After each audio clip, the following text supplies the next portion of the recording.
रायजोनि गेजेराव बेबायदि खुला मेलायै बुंनो हाया। जायफोर मानसिफ्रा दिनै जोंनि रन्जन दैमारि सारखौ जोंनि जोबथेसालिनिफ्राय बख'फिननायनि हाबाफारिखौ लाबाय थादों, बिथांमोनाव सोंबा नोंथांमोना मिथिगोन जोंनि सरकारा, जोंनि दैदेनगिरिफ्रा बिसोरखौ माबायदि मदद होदों। सिंजों सिं जे जों मदद होगासिनो दं, जों जे खामानि मावगासिनो दं, बिथांखौ जोङो जोबथेसालिनिफ्राय दिहुननानै लाबोनो। रन्जन दैमारिया जाहैबाय जोंनि हारिनि सासे हिर'। बिथाङा जाहैबाय जोंनि दैदेनगिरि। जोंनि बर' माहारिनि थामोनथा, रैखाथि आरो मोनथाय बेखौ एनसर खालामनो थाखायनो बिथाङा गावनि दिनैसिमनि जिउआव जोबोद गोब्राब खामानि मावबाय। बिथाङा जोबोद, जुदि बर' माहारिया दिनैनि थाखोसिम सफैदोंबा बेयाव रन्जन दैमारि सारहाबो गोबां बिहोमा दङ। बिनि थाखायनो जों बयबो लुबैयो जोंनि रन्जन दैमारि सारा थाबैनो जोबथेसालिनिफ्राय ओंखारबोनांगौ।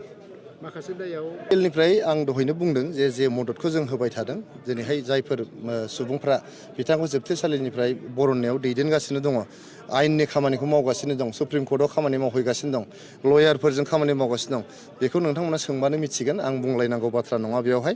जोंनि UPPLनिफ्राय बेयाव फुल सापर्ट दङ आरो जों इसोरनाव आर'ज गाबो जे रन्जन दैमारि सारा थाबैनो जेलनिफ्राय ओंखारबोनांगौ।